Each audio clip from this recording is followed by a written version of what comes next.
இப்பிரபஞ்சத்தின் ஞானத்தை அல்ல, அழிந்து போகிறவர்களாகிய பிரபஞ்சத்தின் பிரபுக்களுடைய ஞானத்தையும் அல்ல.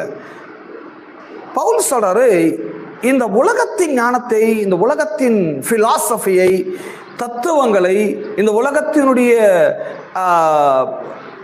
மிக உன்னதமான இருக்கிற காரியங்களை எதுவுமே நான் பேச வரல. உலகத்தை பற்றி அல்ல, கடவுளை பற்றியது. ஆமீன். ஒரு ஆலயத்தில் நாம் எல்லாரும் கூடி வருகிறோம். எதுக்காக வருகிறோம்? கடவுளை நாம் தெரிந்து கொள்ள வேண்டும். ஏன் நான் கடவுளை தெரிந்து கொள்ள வேண்டும்? இந்த உலகத்தில் வாழ்கிற நாளெல்லாம் நான் அவரை சார்ந்திருக்கிறேன், அவரை நம்பி இருக்கிறேன். அவரின் வாழ்விலே எனக்கென்று வைத்திருக்கின்ற பாதைகளை நான் கண்டுபிடிக்க வேண்டும். நான் எந்த பாதையில போகணும்னு சொல்லி அவர் எனக்கு வழிநடத்த வேண்டும். அந்த பாதையில் எனக்கு நிச்சயம் என்ன உண்டு? ஜெயமும் வெற்றியும் உண்டு. அவரை நான் அறிந்து கொள்ளாமல் அவரை நான் புரிந்து கொள்ளவே முடியாது.